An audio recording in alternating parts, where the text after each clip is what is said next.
There is something about a quiet room, a comfortable blanket, and a familiar animated world that just puts the mind completely at ease. Tonight, we are going to sink deep into the universe of Family Guy, a show that has been running since 1999, a show that most of us have watched more times than we can honestly count, and we are going to ask the question that the writers themselves never actually answered out loud. What if everything happening on screen is not quite what it appears to be? What if behind the cutaways, behind the chicken fights, behind Peter groaning on the floor for 30 seconds holding his knee, there is something far stranger and far more layered sitting underneath all of it?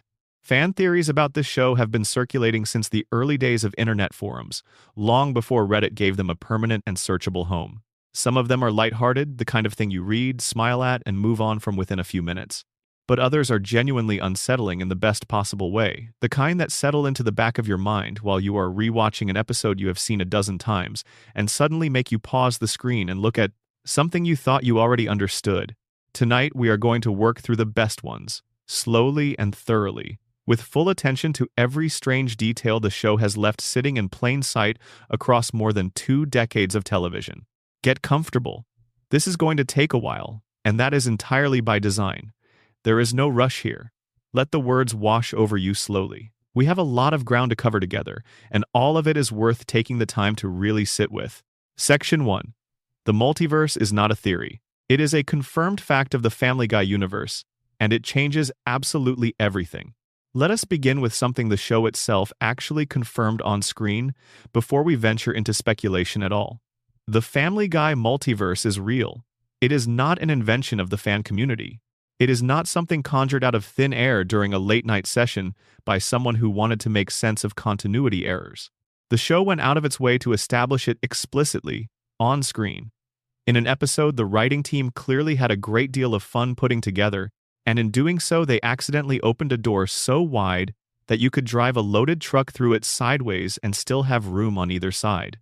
The episode in question is Road to the Multiverse, which aired as the Season 8 premiere in 2009. In it, Stewie and Brian travel through multiple alternate universes, using a handheld remote device that Stewie built specifically for that purpose. They visit a version of the world where dogs evolved as the dominant species and humans are kept as pets. They visit a reality where everything is animated in the lush, handcrafted style of a classic Disney animated feature from the golden age of the studio. They visit a universe where Christianity never spread, and science consequently advanced roughly 1,000 years beyond its current position in the real world. The episode is a showcase of animation styles and high-concept comedy, and by the time it ends, most viewers have laughed, enjoyed themselves, and moved on with their evening. But the detail worth holding on to, the one that becomes the foundation of everything else in this conversation tonight, is not any individual universe they visit on that trip.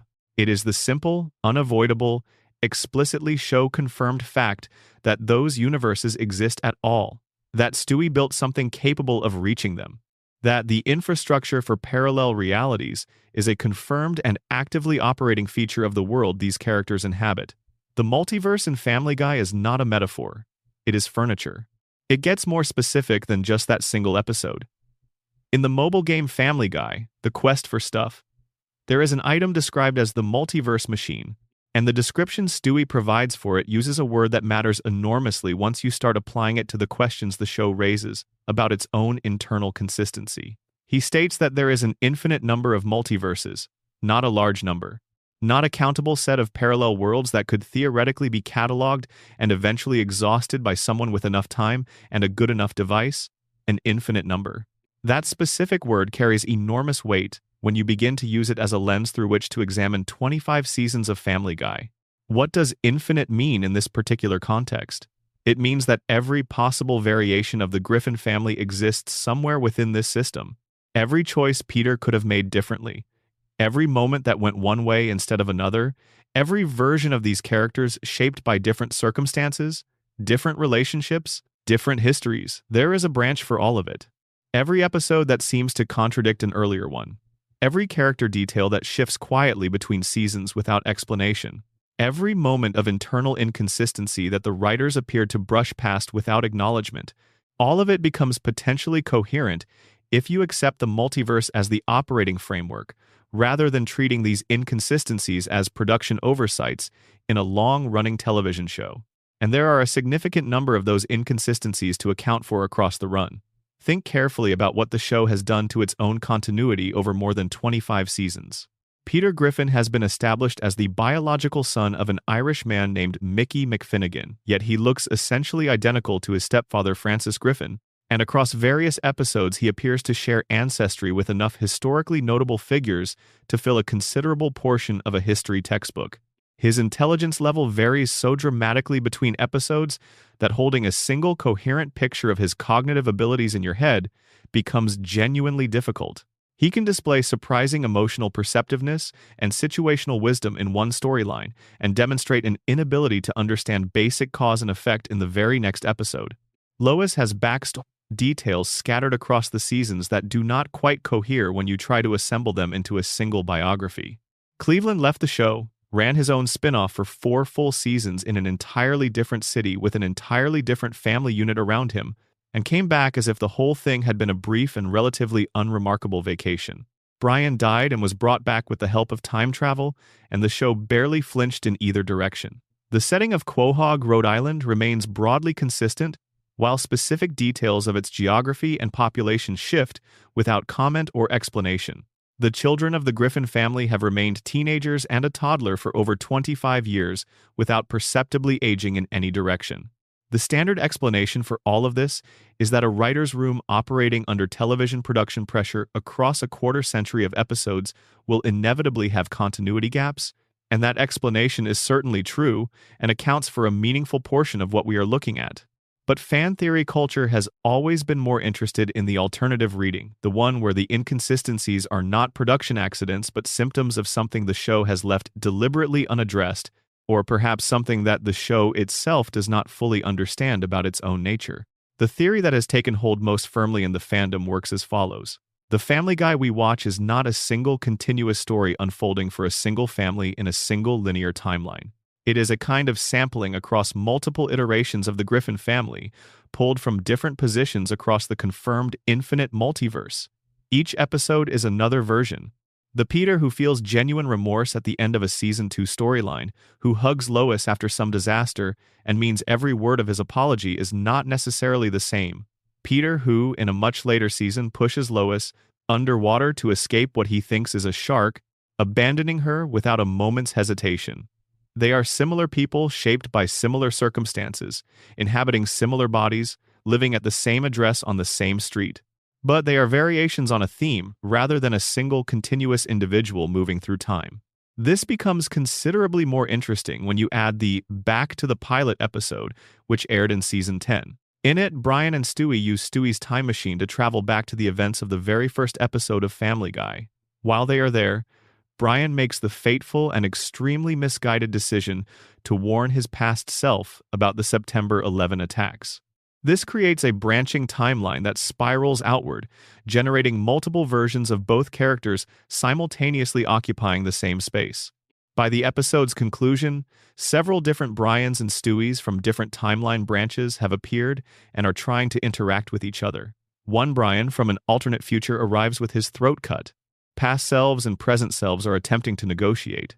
The clean, linear story of what should have been a simple visit to a point in the past has fractured into something unmanageable. The episode handles all of this with comedy, which is entirely appropriate for Family Guy. But the underlying implication is sitting in the open for anyone who wants to examine it. The multiverse in this universe is not a tidy, organized system of clearly delineated parallel worlds that remain neatly separate from each other and can be visited cleanly and returned from without consequence. It is messy. It loops back on itself. It generates paradoxes and accumulates complexity. When Stewie and Brian use the time machine, they are not simply visiting the past and returning cleanly to where they started. They are branching the timeline with every single trip, potentially leaving traces of themselves in timelines that no longer correspond to the one they departed from. Now add one of the most specific fan theory arguments about Peter individually. A Reddit argument described Peter as functioning like a hive mind, connected to all other versions of himself across the multiverse, a structure loosely analogous to what Rick and Morty later made explicit and comedically central. The argument holds that when Peter references experiences or knowledge that should be impossible given his established biography and his stated intelligence level, he is not misremembering or being written inconsistently. He is accessing, however imperfectly and however unconsciously, the accumulated experience of every version of himself across every branch of the multiverse he is somehow connected to. Memories from other iterations bleed through. They create an incoherent but strangely rich internal landscape that bubbles to the surface in ways that make no sense when viewed from the outside.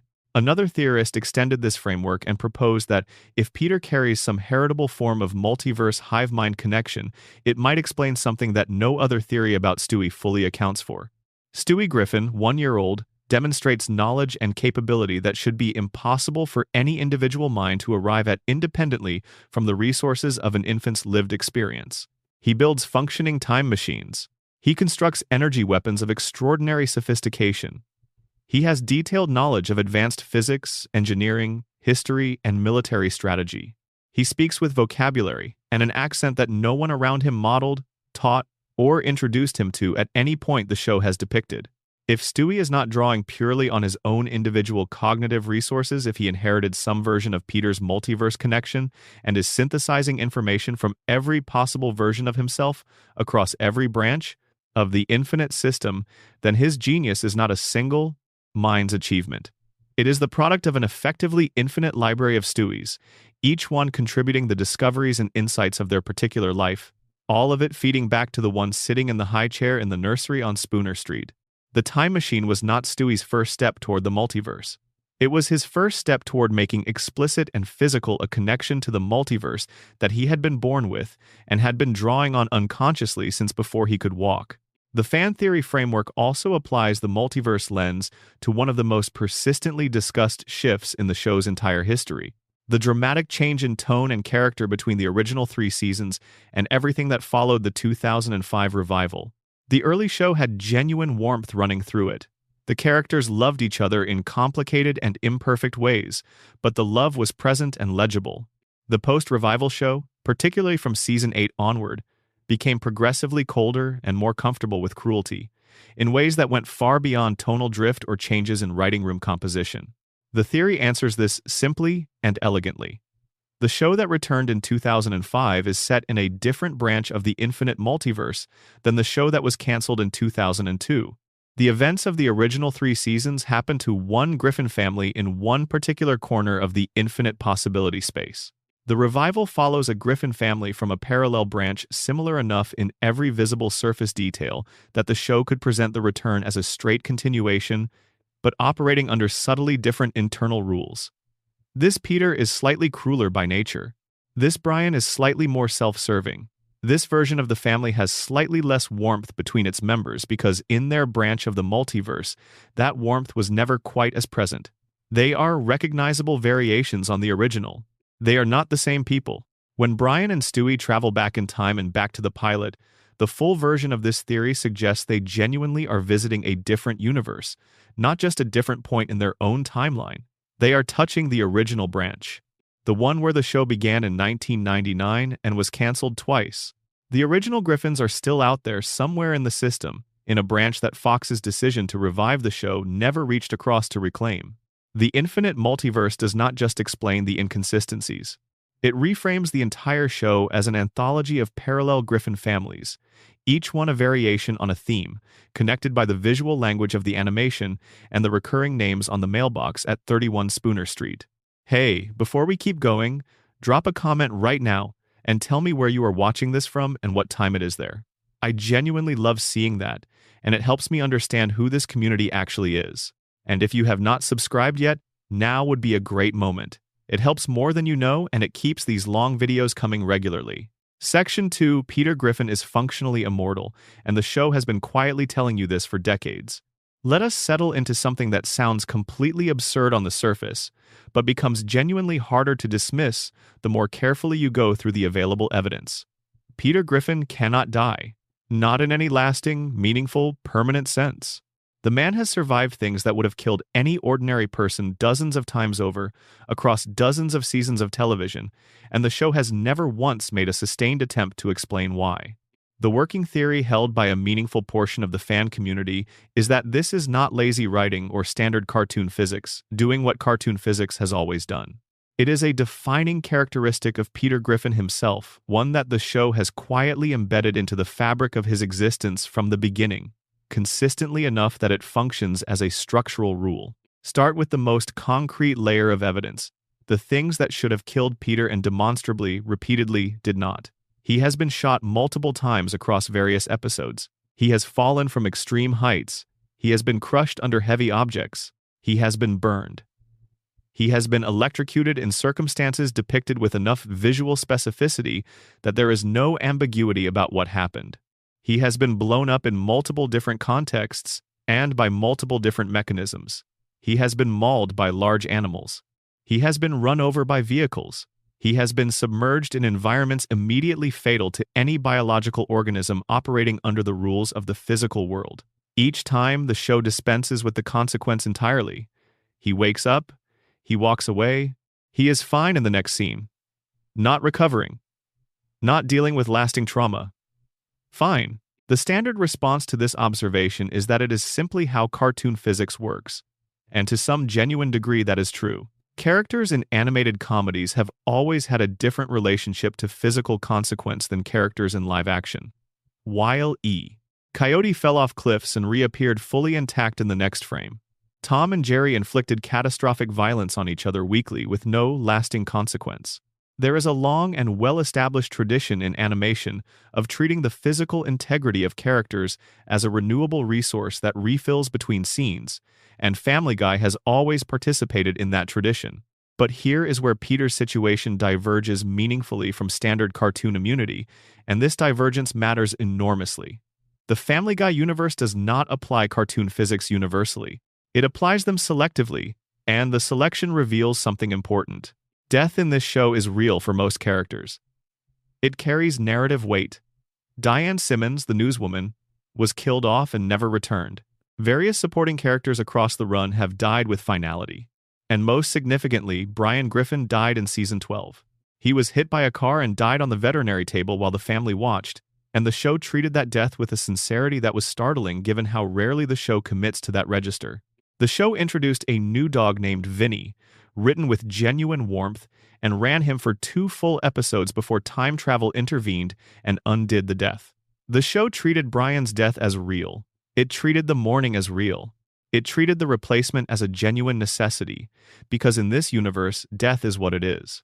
Except when it is Peter Griffin who is supposed to be dog-catching. That specific exemption available to Peter, unavailable to almost everyone else in the same universe operating under the same stated rules, is worth treating as a feature of what he is rather than an oversight. The theory that has gathered the most coherent momentum around this proposes that Peter is not simply a man with extraordinary luck or a body with extraordinary resilience. He is operating under a fundamentally different set of physical and metaphysical rules than the people and the world around him. Rules that more closely resemble what we associate with supernatural entities than with ordinary human beings from Rhode Island. The TV Tropes Wild Mass Guessing page for Family Guy states this directly. The idea that Peter is a wizard or a god, and that the world bends to accommodate his continued existence, and that his immunity to permanent harm is a defining feature of his nature rather than an incidental quirk of the animation style. Consider how the larger universe of the show organizes itself around Peter's continued presence. When he wants something, consequence rearranges itself to at least partially accommodate him, even when the path involves remarkable amounts of chaos and destruction. He destroys property on a scale that should bankrupt his family many times over, and the financial fallout never arrives in permanent form. He starts conflicts with neighbors, institutions, animals, and government agencies, and the status quo reassembles itself around him reliably. His job at the Pawtucket Patriot Brewery has survived every conceivable justification for firing him, including extended periods where he is simply not at the facility at all. His marriage to Lois has endured arguments and specific acts of apparent betrayal that would have permanently dissolved any real marriage long before the show reached its current season count. The world of the show does not operate on consequence the way the real world does. It operates on Peter's continued centrality. Everything else bends and flexes around the structural requirement that Peter Griffin remain present, remain recognizable, and remain available for the next episode in the rotation. An ordinary man in an ordinary universe does not produce this effect around himself. a being who is in some sense foundational to the reality he occupies, whose existence is a fixed point that the narrative universe cannot move around, would produce exactly this effect. The chicken fights are the most cinematically spectacular evidence available for this reading, and they deserve more attention than they typically receive in discussions of the show's mythology. These are the recurring extended sequences in which Peter and a giant anthropomorphic chicken named Ernie engage in combat of an increasingly explosive, physics-defying, and geographically expansive nature. The first chicken fight appeared in Season 2 and was relatively contained, perhaps a minute of screen time, confined to a small area. As the seasons progressed, each subsequent encounter became longer, more elaborate, more expensive in visual terms, and more catastrophically violent. Later iterations take Peter and Ernie through entire neighborhoods, across multiple city blocks, through aircraft interiors, and beneath the surface of the ocean. Neither participant sustains permanent injury. Both walk away. And then, some number of episodes later, they encounter each other again and the cycle restarts. Ernie the chicken has never died. Despite being in exactly the same physical situations as Peter's situations that, if we apply the show's stated rules about the permanence of death, should have killed them both many times over, he keeps returning. Some fans read this simply as the show liking the recurring joke enough to preserve it. But the more developed theoretical reading proposes that Ernie is the same category of being as Peter, which is precisely why the conflict between them cannot resolve in either direction. Two entities that cannot be permanently destroyed, locked in a recurring cycle of mutual attempted destruction that neither can complete. It is not a recurring gag about an absurd grudge. It is the show accidentally depicting what happens when two unkillable beings find each other and discover that the ordinary physics of consequence that govern everyone else simply do not apply to their interactions. The origin of the conflict compounds this reading in a specific way. Peter's first confrontation with Ernie was triggered by a coupon, an expired coupon that Ernie had given Peter, which turned out not to be valid anymore. That is the inciting event for a conflict that has spanned years of in-universe time and involved the near-total physical destruction of both combatants on multiple separate occasions. The disproportion between the cause, a printed piece of paper with an expiration date, and the effect, an ongoing war of mutual attempted annihilation, is so extreme that it suggests the coupon was not actually the origin at all.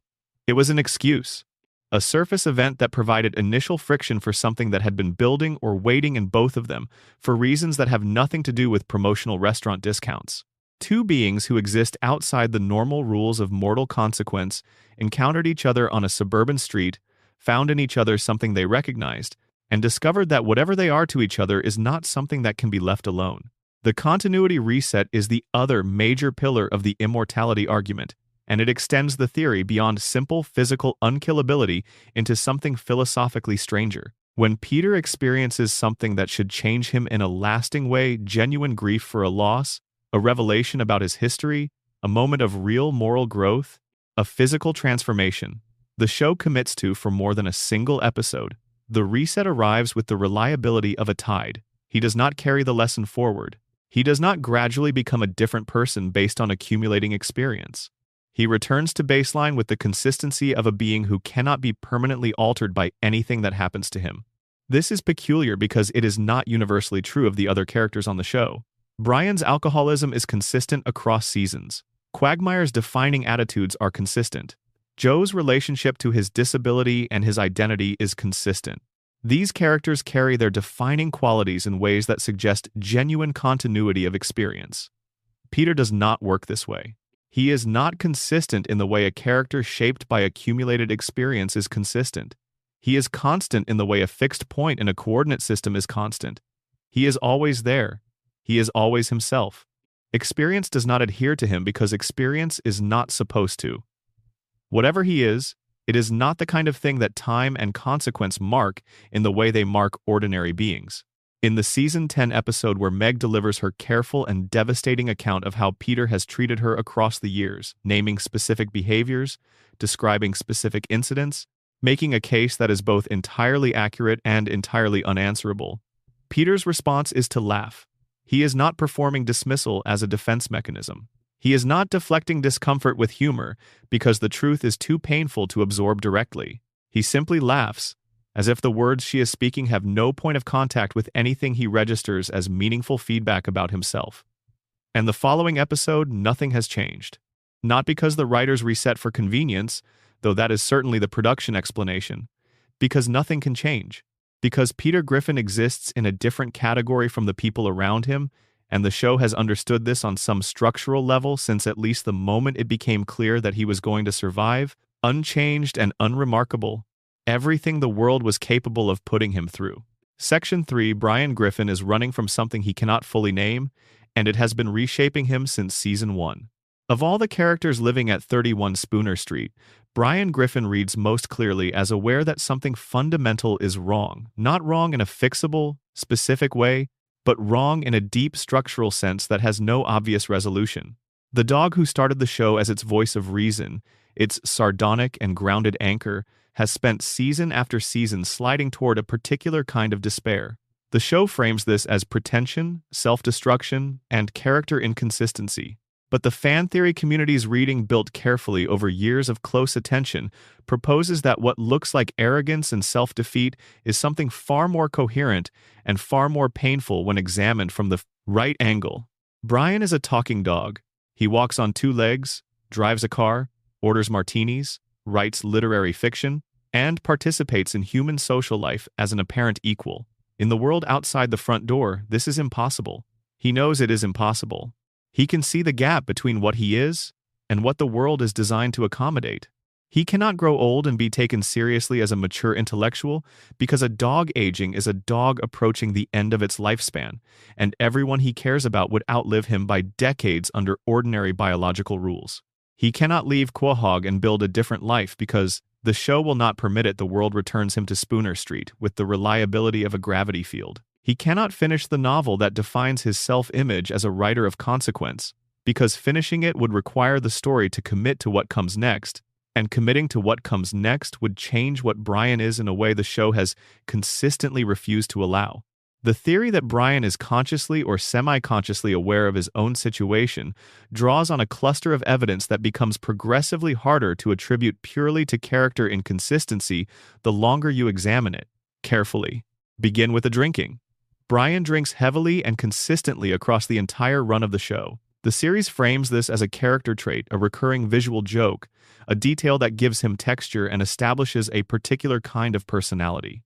He orders martinis as a signature move. He drinks wine and keeps going long after a reasonable stopping point has passed. He drinks in company and alone, at celebrations and during ordinary evenings when nothing in particular has happened. The sheer volume and unbroken consistency of it, maintained through every season and every shift in his characterization, is not simply a flavorful character detail. It points towards something that needs softening in Brian's daily experience, something sharp and persistent that the alcohol makes manageable enough to live with on an ongoing basis. The episode that forces this into the open most directly is Brian and Stewie, which aired in Season 8 and is widely considered one of the strongest pieces of television the show ever produced. Brian and Stewie are accidentally locked in a bank vault over a weekend and are forced, by confinement and the complete absence of any other option, to have the kind of completely honest conversation that Family Guy almost never allows any of its characters to have. During this conversation, Brian reveals that he maintains a contingency plan for the days when the accumulated weight of his existence feels like more than he can carry, something kept in a safety deposit box inside that very vault. Insurance against the moments when knowing the exit is available is the thing that makes continuing possible. The show presents this as a dramatic character revelation in an otherwise comedic episode, and it lands as genuinely surprising and emotionally real. But it does not exist in isolation. It sits in the context of every Brian episode that preceded it and every one that followed. A character maintaining that kind of contingency is a character in genuine, sustained psychological distress of a specific and serious nature. And when you trace Brian's entire arc through that lens, his characterization becomes surprisingly coherent rather than simply erratic. His failed writing career threads through all of this and rewards careful attention. Brian has been working on a novel since the early seasons of the show. In the beginning, the detail was charming. It gave him depth and made him feel like a real person with genuine aspirations rather than simply a plot convenience. As the seasons progressed, the unfinished novel became a recurring source of public humiliation. Characters bring it up to embarrass him. Episodes are built around his failed attempts to make progress on it or to find any kind of audience for what little he has produced.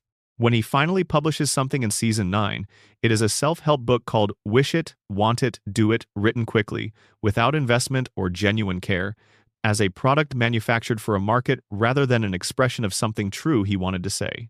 It becomes a massive bestseller. The shallow thing, the thing he wrote without meaning a word of it, is what the world embraces. The real work, the book that has been growing inside him for years, remains unfinished and completely unseen. The world rewarded the version of Brian that was performing and ignored the version that was actually trying. That pattern is not incidental character coloring. It is the specific pattern of someone who has concluded, somewhere below the level of conscious articulation, that genuine expression is simply not possible in the environment they occupy. Brian lives with people who value almost nothing he values. He is embedded in a domestic structure that has no genuine room for the kind of slow, patient, careful creative work that serious writing requires. His own experience has taught him repeatedly that when he produces something real, the world does not receive it. His response has been to manufacture something false that the world will reward, and then try to call that success. The self-help book is not a victory. It is a sophisticated surrender wearing the costume of an achievement. The relationship between Brian and Stewie takes on a different quality when read through this lens. Stewie is one of the very few entities in Brian's immediate environment who is genuinely engaging with questions of consciousness, time, purpose, and the gap between what someone is internally and what the world allows them to express externally. Their friendship is not simply comfortable comedic chemistry between two well-written characters, though it is absolutely that. It is the particular friendship of two beings who share a kind of awareness that the people around them do not have access to. Stewie understands the gap between what he is and what he appears to be. Brian understands the same gap from a different direction. They recognize something in each other without being able to speak about it directly, and that recognition has produced a loyalty so deep that Stewie was willing to rearrange time itself to keep Brian in the world. The fan theory that the entire show is actually Brian's novel, that Family Guy is the book he has been writing since the beginning, the sprawling and inconsistent and sometimes brilliant creative work of a being who needed an enormous container for his interior life, is the most structurally elegant resolution to the full pattern of evidence. Under this reading, the inconsistencies in the show are not production oversights. They are the natural variation of a long creative work produced over many years by someone whose state of mind colors every draft differently. The warm and bumbling Peter of the early seasons is the Peter Brian wrote when he was in a more generous and hopeful frame of mind. The crueler and more reckless Peter of the later seasons is the Peter Brian wrote when exhaustion and disappointment had narrowed his view of what people are capable of being. Brian's own characterization is the most volatile and self-contradictory on the show, because he cannot write himself with any real objectivity. He is always too close to his own material, too tangled in the character he is playing within the story he is also simultaneously authoring. And if the show is Brian's novel, then the unfinished real book and the contingency he keeps nearby are not separate things. They are the same gesture expressed in two different registers. An author who is not certain he will reach the end of the thing he started, maintaining the option to stop, and meanwhile producing a version of the story that at least exists, that is at least out there in the world doing something, even if it is not the version that says what he actually meant to say. Section 4. Stewie's powers are genuinely real, always have been, and he is running a secret operation from the nursery that nobody in the house has the capacity to detect. Stewie Griffin is 1 year old. He has built a functioning time machine, at minimum 3 distinct versions of it, across the run of the show.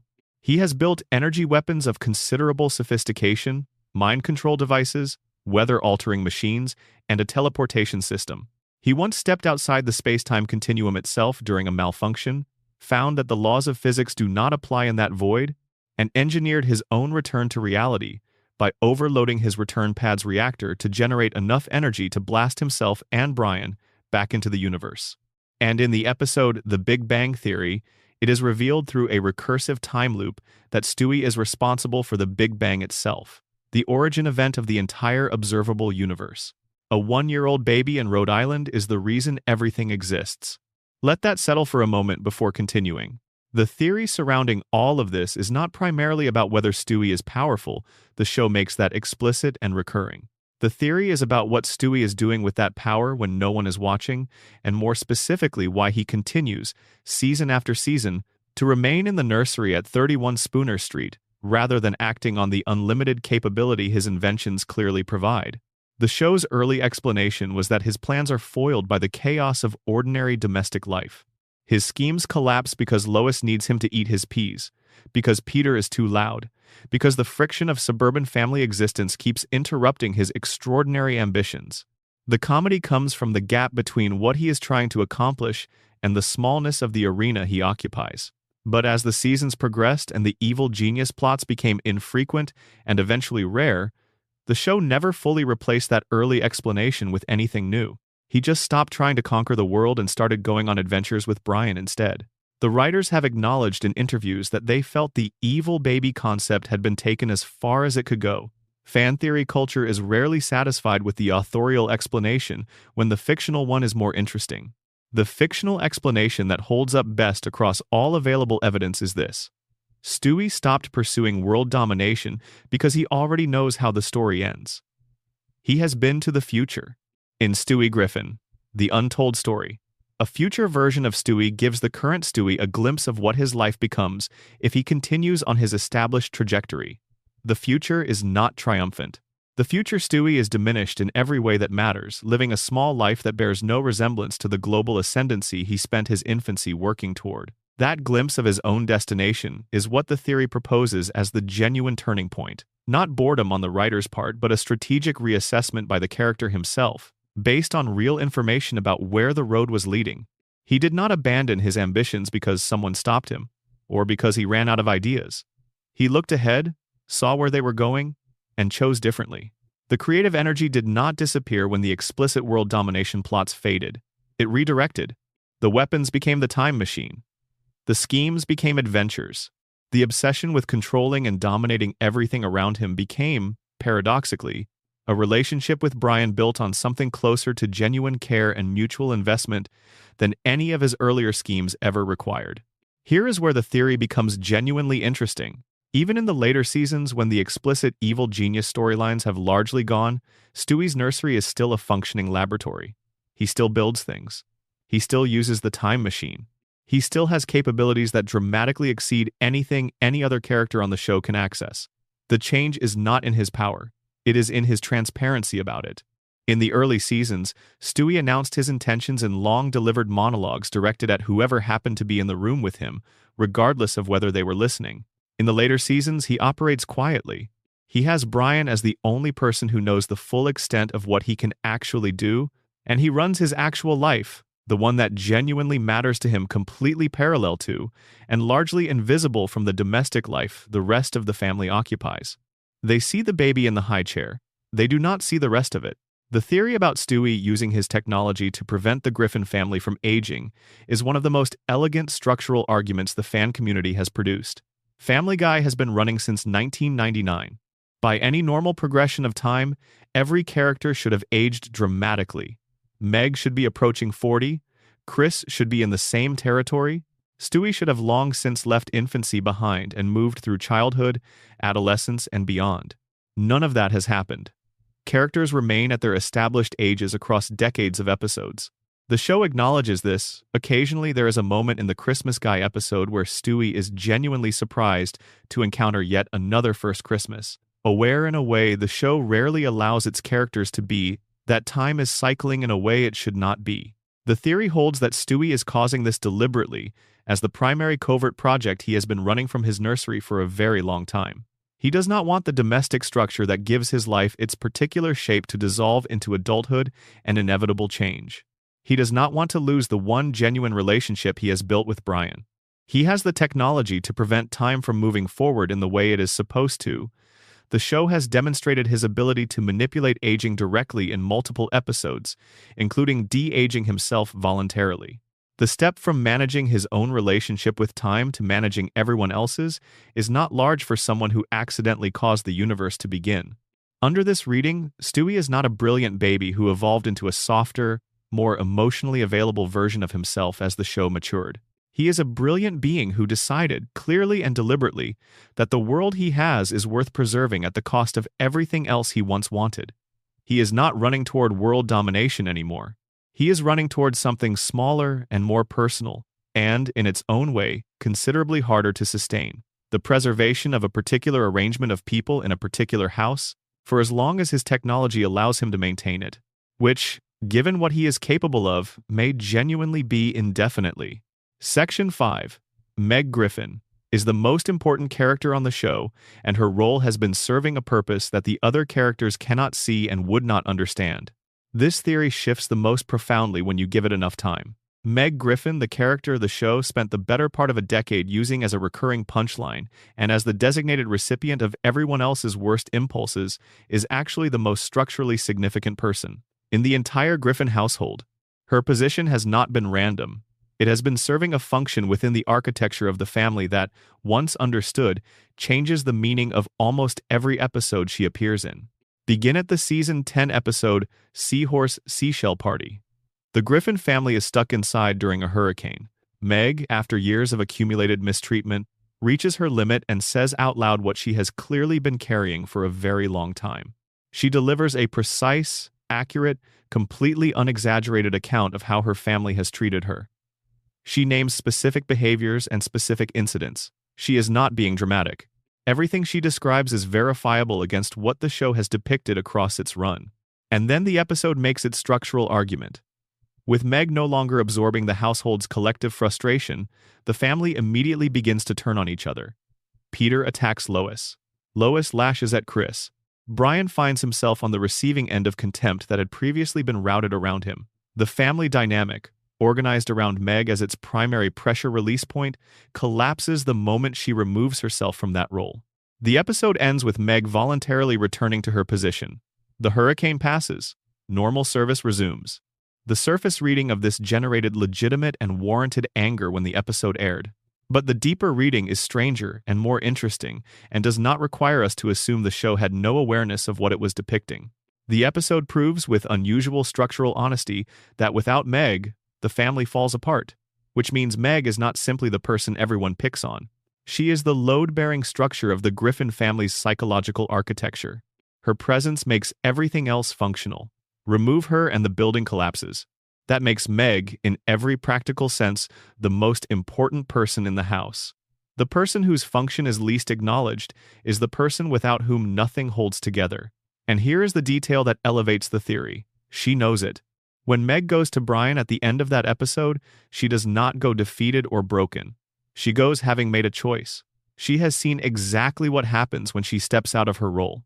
She understands the mechanism with a clarity that none of the other family members have approached. She is choosing to return to her position not because she believes she deserves the treatment, but because she has grasped something about how this particular family functions that no one else has the capacity to fully see.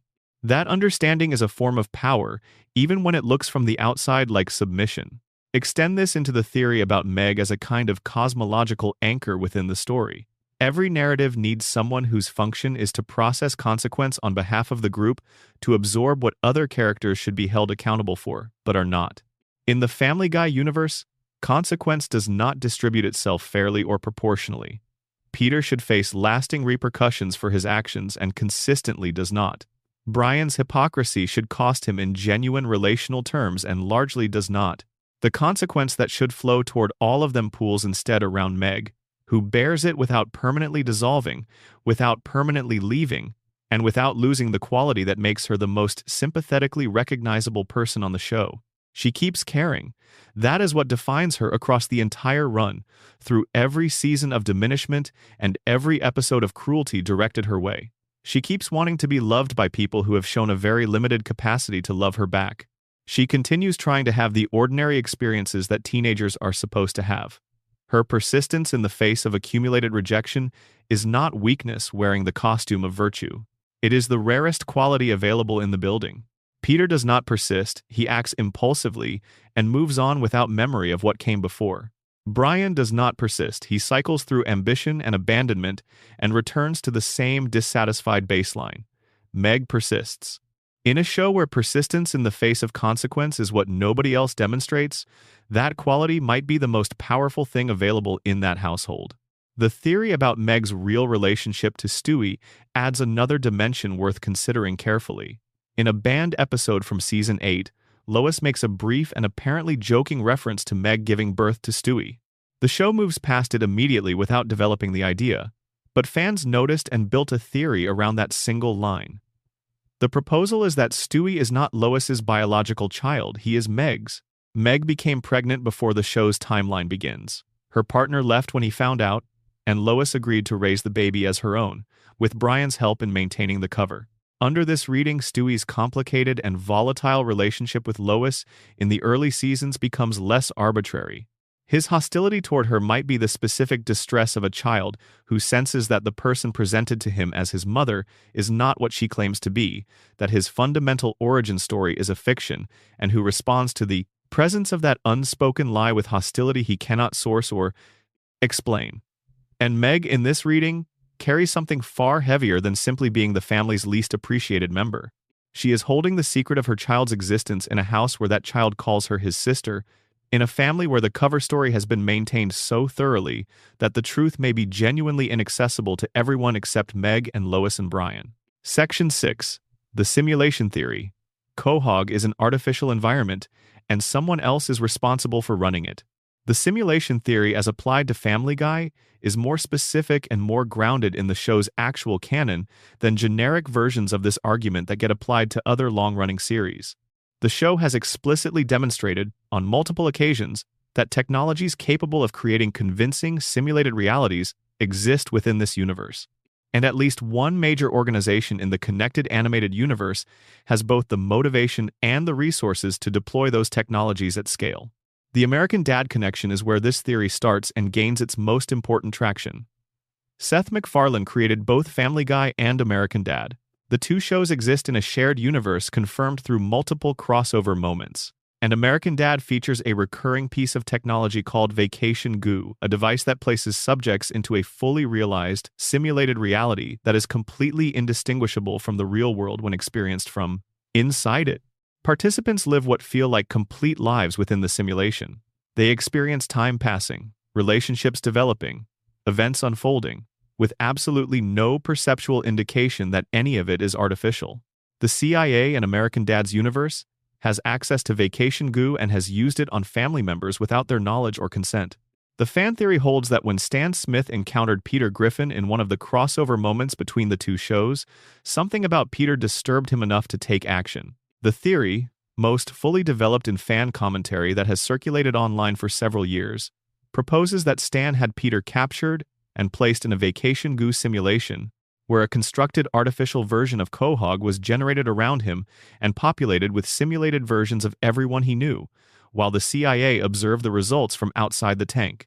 Under this reading, every impossible survival, every reset of consequence, every violation of what should be physical law, every moment of internal inconsistency is explained by the fact that the world Peter is occupying was built by intelligence professionals with a research agenda and considerable computational resources. The simulation is not perfect, it has glitches. Characters behave inconsistently because the parameters of their simulated personalities are being adjusted in real time by analysts reviewing the accumulated data and tweaking variables. When Peter survives something that should have killed him, it is an administrator override from the team watching the simulation. When the show's internal continuity fails to hold, it is an imperfect patch being applied to a running program that was never designed to be airtight across 25 years of continuous operation. The most direct on-screen evidence for the simulation argument is the Stewie kills Lois and Lois kills Stewie two-parter from Season 6. This was a major and ambitious storyline, Stewie finally accomplishing his lifelong goal, Lois coming back from apparent death for revenge, a political upheaval as Stewie seized global power, and at the very end it was revealed to be a simulation running on Stewie's personal computer. 2 full episodes of emotional and narrative weight were retroactively designated as artificial. None of it happened. But the twist did something more significant than pull the rug out. It confirmed on screen, explicitly, that a sufficiently detailed and emotionally convincing simulation of the Griffin family's world can be built and run from equipment inside their house, and that it is possible to be fully inside such a simulation with no indication of its artificial nature from the inside. If Stewie can generate this with nursery-level computing resources, What the CIA's technology division can produce with a proper budget is orders of magnitude more convincing and more stable. The simulation theory is not proposing something the show has not already demonstrated is technically possible within its own universe. It is proposing that what was shown as a one-time twist was actually the show inadvertently revealing its own underlying structure. The town of Quahog itself has the particular frozen quality of a designed environment. Buildings destroyed in one episode reappear, undamaged in the next, without explanation. Characters who leave come back. The population remains stable. No character who genuinely matters to the story ever permanently exits the simulation's boundaries. There are walls around Quahog, and within those walls the constructed world maintains itself with the consistency of something that was designed to do exactly that, rather than something that grew and changed organically the way actual places do. Section 7 Quagmire is not quite human, and his age, his luck, and his apparent immunity all point toward the same conclusion. Glenn Quagmire is established as 61 years old by his driver's license, visible on screen in the episode Foxy Lady. He does not look 61. He has never looked anything close to 61 in any episode across the entire run of the show. His explanation for this, delivered once and clearly intended by the writers as a joke, is that he eats a lot of carrots. The show moves on without developing the idea further, but the detail lodges, and once it lodges, it starts pulling other details in around it. A 61-year-old man attributing his appearance to vegetable consumption while showing zero signs of physical aging across decades of episodes is either the beneficiary of extraordinary genetics, the recipient of some form of intervention the show has chosen not to disclose directly, or something other than an ordinary human being operating under ordinary biological constraints. The fan theory community has leaned toward the third option with considerable enthusiasm, developing two distinct lines of argument that are worth examining separately because they lead to different but equally interesting conclusions. The incubus theory proposes that Quagmire is a supernatural entity who adopted human form, specifically a form optimized for the particular kind of engagement he is most drawn to. This is why he does not age on any observable timeline. This is why he is functionally immune to illnesses that would seriously compromise any ordinary human being. In at least one episode, he actively weaponizes his various infections against an enemy, which suggests something far beyond simple immunity and points toward an entirely different relationship to biological systems than any regular human would have. This is why his success in his particular domain is so absurdly and impossibly consistent that it exceeds what any personal charisma, however exceptional, could account for without some additional factor in play. The incubus of folkloric tradition is not a simple predatory entity. It maintains a genuine capacity for attachment and preference even while pursuing its fundamental nature. Quagmire's real affection for Peter, Joe, and Cleveland, his moments of genuine loyalty and moral seriousness that appear alongside and sometimes in direct contradiction to his habitual behavior, fits this profile with surprising precision. He is not a simple villain. He is a being whose nature and whose genuine relationships exist in productive tension with each other, and that tension gives him more complexity than a straightforward reading of his behavior would suggest. The alternative theory focuses on his military background and what it might represent in terms of ongoing operational connection. He is a former Navy ensign who met Peter during his service. He currently works as a commercial airline pilot, providing unrestricted international travel capability and access to transient, anonymous contexts where unusual behavior is unlikely to generate serious scrutiny. The pattern of privileges Quagmire enjoys is not the pattern of a private citizen with a good job and a lucky personal life. He engages in behavior that should generate serious legal consequences and consistently does not. He maintains his appearance in defiance of stated biology and stated age. He moves through the world with the ease of someone protected by an institution with the resources and the motivation to provide that protection. The CIA, given what we know from the Connected American Dad universe about that agency's operations in this shared animated world, is a credible candidate. Various other classified programs the show has depicted as existing are others. Either theory converges on the same set of observable facts. Quagmire is not subject to the same rules that govern his neighbors. He exists on Spooner Street as a presence that seems inevitable, whose stated biography does not quite account for what he visibly is. The carrot explanation is a deflection. What is being deflected is a question the show raised once and then chose, with apparent deliberateness, not to revisit or answer. Section 8. The truth about Cleveland Brown's departure and what the full insanity theory reveals about the structure of everything we've been watching. Cleveland Brown left Family Guy at the end of Season 8 to headline The Cleveland Show, which ran for 4 seasons before being canceled, at which point Cleveland returned to Quahog in Season 12. In commercial television terms, this is entirely straightforward. Fox wanted to expand the animated universe. Cleveland was selected as the character capable of anchoring a new show. It ran its course. He came home. The fan theory framework contains a considerably stranger and more resonant version of this story, and it connects directly to one of the most widely circulated and genuinely unsettling theories in the entire Family Guy fan canon, the Peter insanity theory. The theory was first posted to Reddit in 2012, spread substantially through various online fan communities in the years following, and went significantly viral on TikTok in 2022 when users began encouraging others to look it up. The central premise is that the world of Family Guy is not real in any conventional sense. It is a construction of Peter Griffin's mind. Peter is in a mental institution somewhere in the actual world. Something catastrophic happened to his real family, and the events we watch across all seasons of the show depict his internal reality, the story he built to replace a truth he could not survive experiencing. The specific catastrophic event the theory proposes.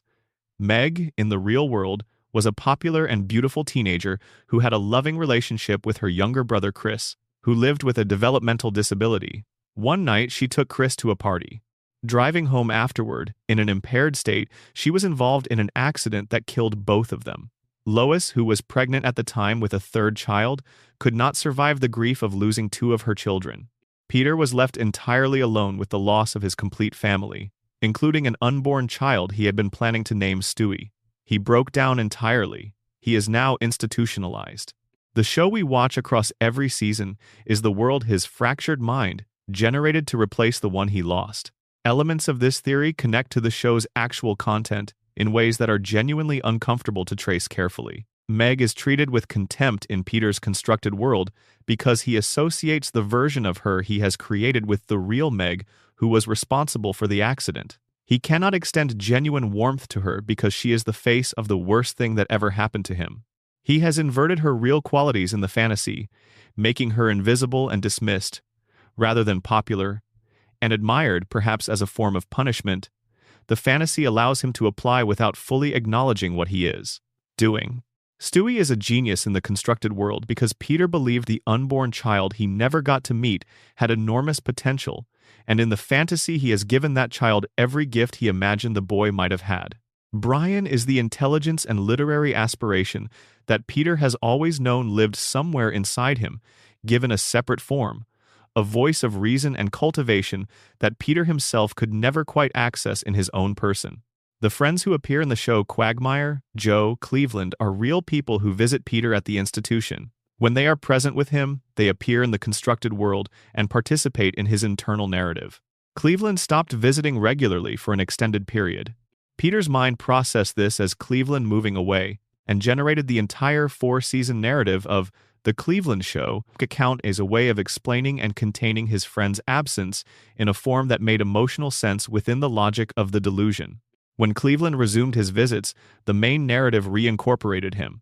He came back to Spooner Street. His house, which had stood empty during his absence, was available. Some part of Peter's mind, functioning clearly enough on that particular point, had known the absence was temporary and had left the space open. The detail in Back to the Pilot that supports this reading. When Brian and Stewie travel to a future version of the show's timeline, Cleveland has already returned to Quahog. The detail is casual but precise. The story knew where Cleveland was going to end up before it happened in the main narrative. In a simulation or in a mind constructing its own internal world, certain destinations are fixed because the internal logic requires them to be. Cleveland's return was fixed because Peter's mind needed Cleveland to come back. The story knew this before it happened because the story is being written by Peter's unconscious, and Peter's unconscious knew what he needed. Section 9. The Death Cosmology of Family Guy. And why understanding it changes. Several of the show's most significant moments. Death in the world of Family Guy is not simple, is not consistently explained, and is not equivalent to what death means in most other animated shows. The show has its own afterlife, has depicted it in enough specific detail across enough different episodes to begin assembling a coherent picture of how it actually operates, and has characters who have crossed whatever threshold separates the living from the dead and returned with information about what exists on the other side. Brian Griffin died in Season 12, hit by a car while playing in the street with Stewie. The show treated this with a sincerity that was genuinely startling. The family mourned in ways that felt emotionally real rather than comedically exaggerated. A new dog named Vinny was introduced and was written with warmth and care that suggested the writers were taking the replacement seriously. 2 episodes later, using a time travel device borrowed from a past version of himself, Stewie went back to the moment of the accident and moved Brian out of the path of the vehicle. Brian came back. The timeline reassembled itself. Vinny ceased to have a present tense. In Stewie Griffin, The Untold Story, a future vision depicted Brian in the afterlife at a table with Vincent van Gogh, Kurt Cobain, and Ernest Hemingway, artists who died young or who found the gap between what they were capable of feeling and what the world could offer too wide to sustain.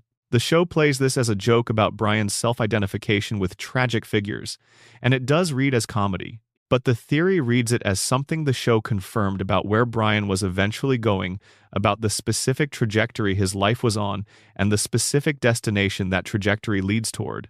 When Stewie went back in time and redirected Brian away from that car, he was not simply preventing a death.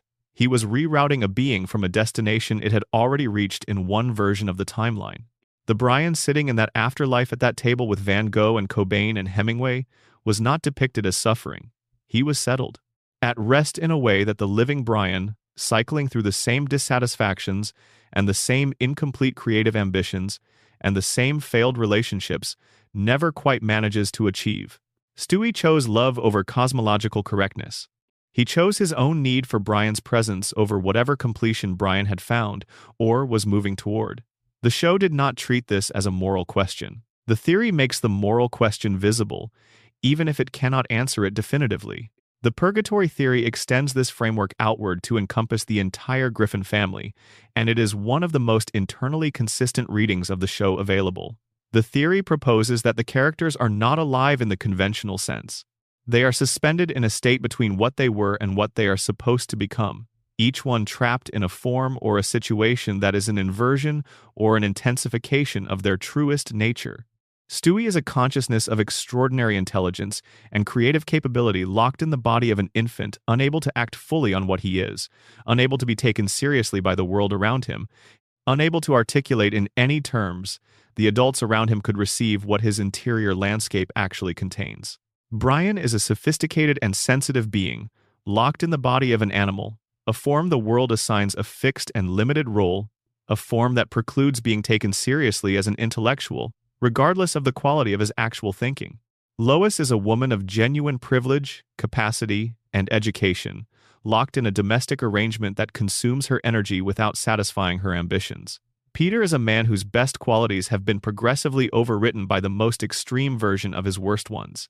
The theological tradition that gave us purgatory describes it not as punishment, but as process, the space of incomplete becoming, where what you are is still being worked out and has not resolved into something final.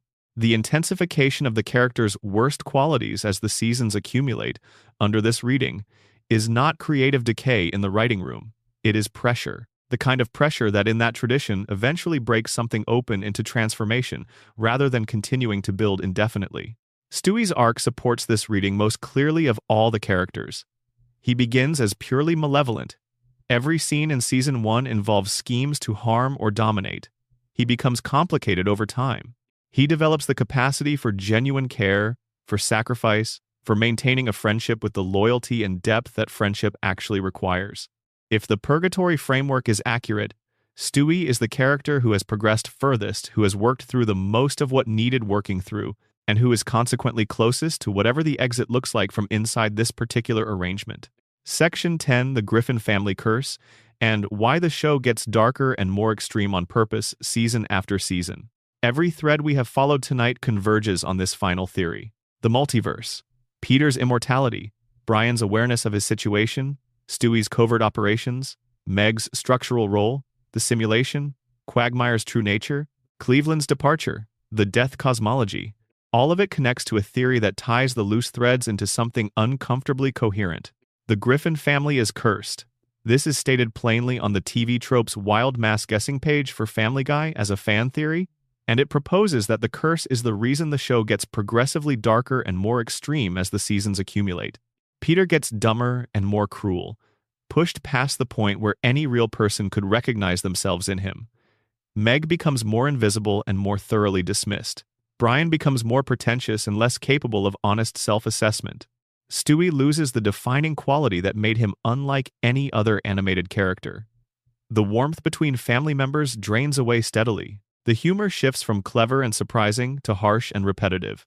The characters stop resembling exaggerated versions of real people and start resembling very specific archetypes of dysfunction, each one trapped in a configuration that cannot change because the trap is baked into the operating rules of their world. One version of the curse theory traces its origin to Stewie himself, not the present Stewie, but some other iteration. From the future, from an alternate timeline, from the version of him in the recursive loop that the Big Bang Theory episode depicts.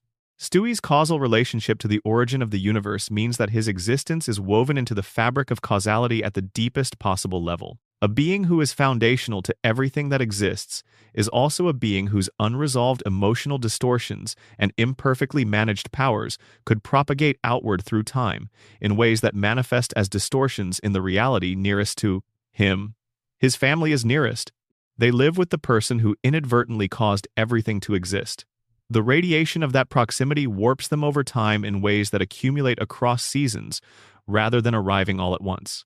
The curse does not target anyone specifically, it amplifies. Whatever is already present in a character's established nature, the curse makes progressively more of it. Peter's impulsivity becomes cruelty. Brian's aspirations become performance and then cynicism. Stewie's volatility softens into something that has lost the dangerous and irreplaceable edge that made him genuinely unlike any other animated character ever created. Meg's longing for connection deepens into something the show cannot find a way to resolve, because the mechanism that would allow resolution, the family becoming capable of receiving what Meg actually offers, is precisely what the curse prevents from developing. The alternative version of the theory proposes a device, a reality-warping machine that Stewie built during the period around the show's revival, constructed for a purpose he has since abandoned, that has been running without oversight or awareness in the background of the show's universe ever since. The machine has no goal. It has a single function: amplify. It takes the traits that define each character and makes them progressively more extreme with every cycle it completes. Peter gets worse. Brian gets worse. The family's capacity for genuine connection with each other decreases. The machine is still running. Nobody in the house knows where it is. If Stewie knew, he would stop it. He does not know, and so it continues. This theory absorbs the most painful quality of the later seasons more effectively than any other framework available. The loss of warmth between the characters, the cooling of the specific tenderness that the early episodes carried, the way the family once loved each other in complicated and imperfect but genuinely legible ways, did not disappear because the writers stopped valuing it or forgot it had been there. It was worn down by something operating in the background. Since around the time the show returned from its cancellation hiatus, the Griffins did not choose to become less capable of caring about each other.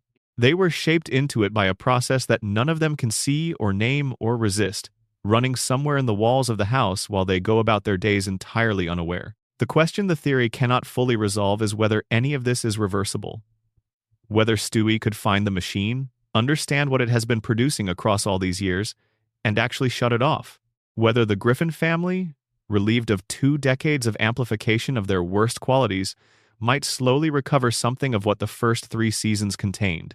The cautious optimism the fan evidence offers is the gradual change in Meg's treatment that began around season 14, when the specific cruelty directed at her started to diminish, and episodes began giving her genuine competence and resilience and moments of dignity that the show had previously withheld from her almost entirely. If the machine's output is not permanent, if the amplification can be interrupted or reduced, then what looks like a decision by a changing writing room might also be the curse cycling toward a lower intensity for reasons that have nothing to do with anyone's conscious creative choice.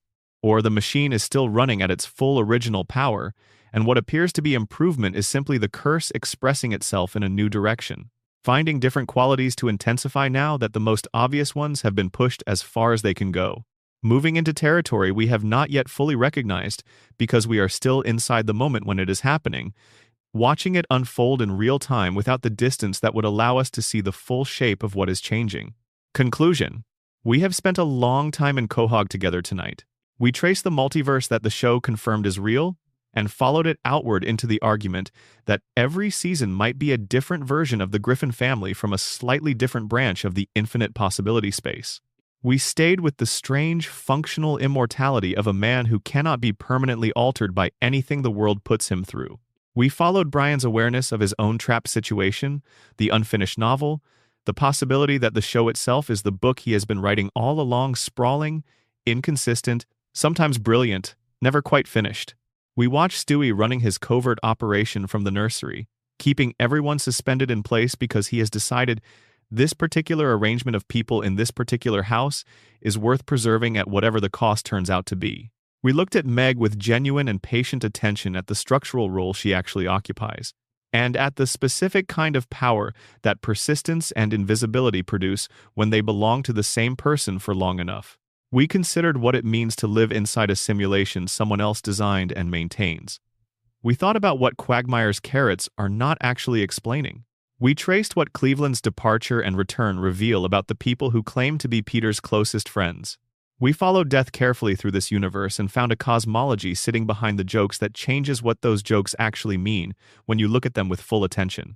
And we traced the curse backward towards something that might explain why a show that began with so much warmth moved so consistently and so deliberately away from it. None of these theories are confirmed. Most of them never will be. They live in the space between what is shown on screen and what is possible in the universe the show constructed around itself. And Family Guy has always left enormous amounts of space between those two things. It has never explained its own inconsistencies. It has never provided a key to its cosmology or an answer to its own strangest questions. It has simply continued, season after season, pushing its characters further into their particular extremes and trusting that the audience would keep watching because the world, however strange and harsh and inconsistent it sometimes became, was still somehow familiar. Still recognizably the house at 31 Spooner Street. Still the same names on the mailbox. Still something that felt, against all logic, like home. The best theories do what good theories have always done. They make the familiar strange again. They make you look at something you have seen 100 times and notice, for the first time, that there might be something else going on behind it, something the show did not announce, did not explain, perhaps did not even fully intend, but that has been sitting there in the open for anyone patient enough to look. Family Guy rewards that kind of looking. There is more in it than what it shows you. There always has been.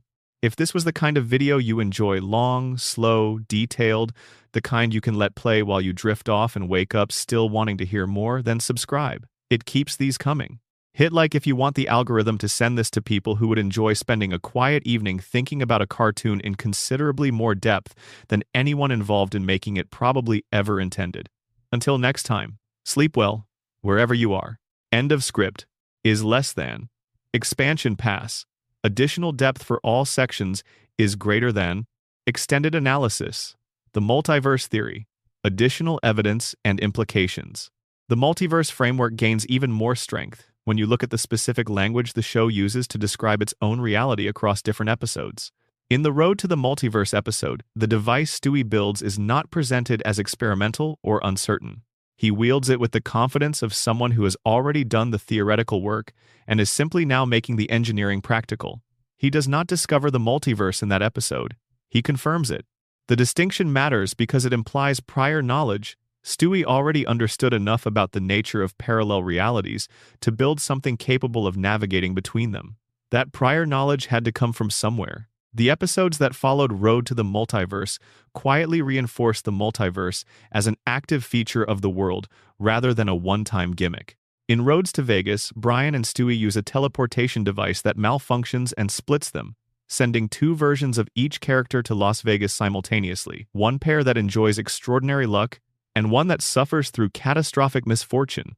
The existence of two simultaneous versions of the same characters occupying different physical spaces at the same moment is, by definition, a branching of reality. The show treats it as comedy, as it should. But structurally, what is happening on screen is the creation of a temporary bifurcation in the timeline, with both branches playing out simultaneously until one of them terminates and the show restores its preferred single thread. What this means for the fan theory framework is that the multiverse is not just accessible through deliberate travel, it can be generated accidentally. A malfunctioning device can split a timeline. A poorly aimed time machine can branch reality without the traveler intending to. Every piece of technology Stewie has ever built that touches time, space, or dimensional travel is a potential point of unintentional branching. And Stewie has built a considerable amount of such technology across the show's run.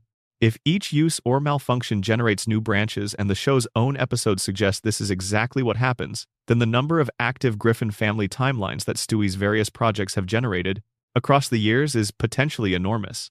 The infinite multiverse is not just a feature of the broader universe. It is something Stewie's own experiments have been actively populating. This connects to a theory that circulates specifically around the question of why the characters in the later seasons behave so differently from their early season counterparts. The idea that the post-revival show is set in a different universe from the original 3 seasons has a specific mechanism available to explain how the branch point was created. It was Stewie. During the 3 years the show was off the air, in some version of the story, Stewie's experiments continued without the constraints of weekly episodes imposing structure on them. He built things. He tested things. He crossed timelines. And at some point during that period, the Griffin family that returned to screens in 2005 was not quite the same family that had left in 2002, not because the writers changed, but because the branch that the show reattached to when production resumed was a slightly different branch from the one it had departed from. The change in the characters is the change between one branch of the Griffin family and another, displaced from the original by whatever Stewie was doing in the space between seasons. It is an unfalsifiable theory, as most good fan theories are, but it is internally consistent with everything the show has depicted about how the multiverse in its universe actually works. Extended analysis: Peter's immortality, the philosophical dimension. The more you sit with the Peter immortality theory, the more it starts to suggest something philosophically uncomfortable about the nature of the show itself. Peter cannot be permanently changed. He cannot be marked by experience in the way ordinary beings are marked. He cycles through situations, disasters, and apparent moral lessons, and returns to baseline with the consistency of a system that has a fixed equilibrium point it will always return to, regardless of how far it is displaced. In physics, a system with a stable equilibrium point will return to that point after any displacement, provided the displacement is not large enough to push the system into a different basin of attraction.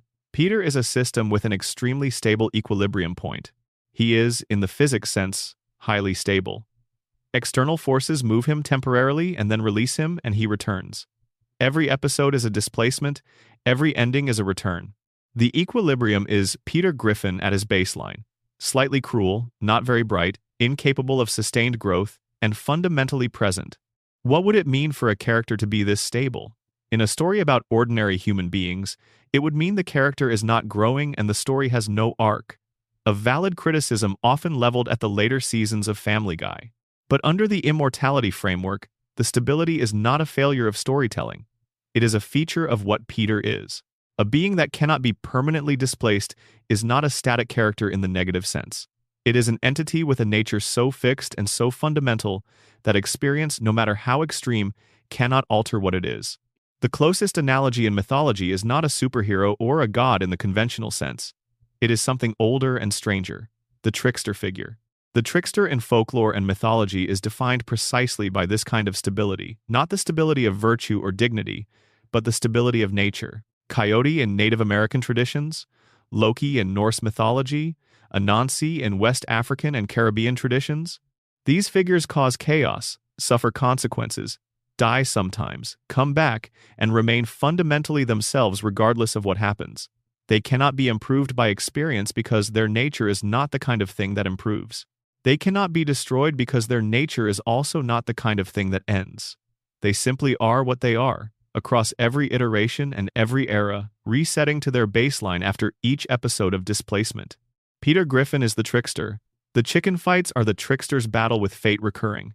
Irresolvable, always begun by something trivial and always escalating beyond the scale that trivial origins should justify. The inability to learn from disaster is not stupidity. It is the trickster's fundamental incapacity for the kind of growth that would end the cycle. The cycle is what he is. The cycle is the point. Extended analysis: the time problem in Quahog. One of the strangest and least discussed aspects of Family Guy is the show's deeply broken relationship with time, and what that brokenness implies about the nature of the world the characters live in. Characters on Family Guy do not age. This is not unusual for animated shows. The Simpsons has the same quality. South Park maintains it with explicit in-universe justification in some seasons, and countless other animated series have elected to keep their characters at fixed ages across indefinite runs. But Family Guy's time problem is stranger than simple age stasis. It is not that the characters do not age. It is that time in Quahog actively refuses to behave in a coherent way across episodes. Consider what the show has established about when events take place. Quagmire's driver's license shows him as 61 years old, but flashbacks to his youth place him in the 1980s, at an age inconsistent with being 61 in the show's apparent present. Peter has appeared in historical flashbacks across multiple decades without any account of how a man of his current apparent age was present in so many different eras. Christmas comes multiple times without intervening months passing at any consistent rate. Characters have birthdays that do not correspond to the implied passage of time between episodes. The show's timeline is not just flexible, it is actively incoherent in ways that cannot be attributed to the writers simply ignoring continuity because the incoherence is too thorough and too consistent to be accidental. The fan theory that most elegantly addresses this points back to Stewie. Time in Quahog moves strangely because someone has been interfering with it. Stewie's repeated use of the time machine across dozens of episodes has not left the timeline intact. Every trip generates ripples. Every alteration creates a slightly different present to return to. The accumulation of these ripples across years of adventuring has produced a timeline that no longer flows cleanly from past to future in any traceable way. Quahog's time is broken because its most technologically sophisticated resident has been treating the local space-time continuum as a convenience rather than a constraint. This theory is supported by specific moments in the show where characters demonstrate awareness that time is behaving oddly. Stewie in Christmas Guy is surprised to encounter another first Christmas. The episode Yug Yalimov, which is Family Guy spelled backwards, involves Brian accidentally reversing the flow of time itself, suggesting that the machinery governing time in Quahog is accessible from the inside and can be compromised by someone with the wrong technology used incorrectly. The show's universe does not have a protected or stable timeline. It has a timeline that has been repeatedly modified by an unsupervised one-year-old with an advanced physics education and no supervision. The interesting corollary is what this means for the continuity errors the show has accumulated. Under the time damage theory, those errors are not mistakes. They are accurate reflections of a timeline that has been disrupted so many times it no longer has a coherent single thread. The Quahog of any given episode is the Quahog of that episode's specific position on a fractured and multiply-branched timeline. And trying to reconcile it with the Quahog of another episode is like trying to reconcile two different photographs taken in the same city decades apart. The city is the same city, but the specific moment captured is genuinely different, and the differences are real, rather than errors. Extended analysis: what Meg's arc actually tells us about the show's hidden structure. The theory about Meg as the load-bearing structural element of the Griffin family has a specific implication for understanding the arc of the entire series that is worth developing carefully. If Meg is the person whose role it is to absorb consequence on behalf of the family to process what everyone else should be accountable for, but is not, then the condition of the show in any given season is legible through how badly Meg is being treated. In the early seasons, when the family still had warmth and the characters still had genuine affection for each other, Meg was treated as the least interesting member of a chaotic household. This is mild consequence absorption. The family is relatively functional. The amount of dysfunction that needs to be routed through Meg is relatively small. The abuse is mild because the abuse is proportional to the dysfunction, and the dysfunction is still within manageable range. As the show progresses into the later revival seasons, the treatment of Meg escalates dramatically. By season 8, 9, and 10, she is the target of sustained and explicit cruelty from every member of the household. Under the load-bearing theory, this escalation is not the writers deciding to make the Meg jokes more extreme for their own sake. It is a symptom of a family system that has become dramatically more dysfunctional. The more dysfunctional the Griffins become, the crueler Peter gets, the more Brian's self-deception costs him and everyone around him, the more Lois retreats into passivity, the more consequence needs to be routed through Meg. She absorbs what the system generates. The severity of her treatment is a measure of the severity of the underlying dysfunction. This means that the period when Meg's treatment is at its most extreme, roughly seasons 8 through 14, corresponds exactly to the period when the show's other characters are at their least sympathetic. This is not coincidence under the theory. It is the mechanism working as it was built to work. The family is very broken. Meg is absorbing a very broken family's very large output of unprocessed consequence. The correlation is perfect because it is causal. Then the treatment begins to ease around season 14 and into 15. More women join the writing room. The cruelty toward Meg decreases. She begins to be written with competence and resilience. Under the standard explanation, this is a creative choice made by a changing production team responding to valid criticism. Under the load-bearing theory, something else is also true. The amount of consequence that needs to be routed through Meg has decreased because the other characters have, very slightly and imperfectly, begun to improve. The family is marginally less broken. The load is marginally lighter. Meg's treatment improves because the underlying dysfunction that required her to absorb so much has slightly decreased. The theory predicts, if carried forward, that Meg's treatment will continue to improve as the characters around her either grow or simply stabilize at a level of dysfunction that is lower than their season 10 peak. It also predicts that if the family backslides significantly, if Peter becomes crueler, if Brian becomes more self-destructive, if the warmth between family members cools again, Meg will feel it first and most directly. She is the instrument that measures the health of the system. Reading how she is treated in any given episode tells you something true about the state of the family in that episode, something the episode might not be saying explicitly, but that the show's structure is expressing through her. Extended analysis: The American Dad, Family Guy shared universe, and what it means for both shows. One of the most underexplored dimensions of Family Guy fan theory is the shared universe question, specifically what the confirmed connections between Family Guy and American Dad imply about the nature of both shows and the world they share. The two shows have crossed over explicitly on multiple occasions. In the hurricane episode of American Dad, a storm affects Langley Falls and the surrounding area. And in a moment at the end of the episode, the houses of the Griffin family, the Brown family, and the Smith family are all placed in the same neighborhood, with the three fathers, Peter, Cleveland, and Stan, facing each other in a standoff. This is not a dream sequence or a wink to the audience. It is a depiction of two shows that exist in the same world, with characters who are aware of each other's existence. If they share a world, then the CIA operations in American Dad, including Vacation Goo, including the deep underground military protection facility that appears in the Spies Reminiscent of Us episode of Family Guy, including the entire apparatus of covert government activity that American Dad makes its central subject, are all real in Family Guy's world. They are not confined to Langley Falls. They operate wherever the CIA operates, which is everywhere, including Quahog, Rhode Island. This means that the simulation theory and the Quagmire covert operative theory both have real institutional infrastructure available to them in the show's confirmed universe. The CIA that runs Vacation Goo in American Dad could be running a version of it on someone in Quahog.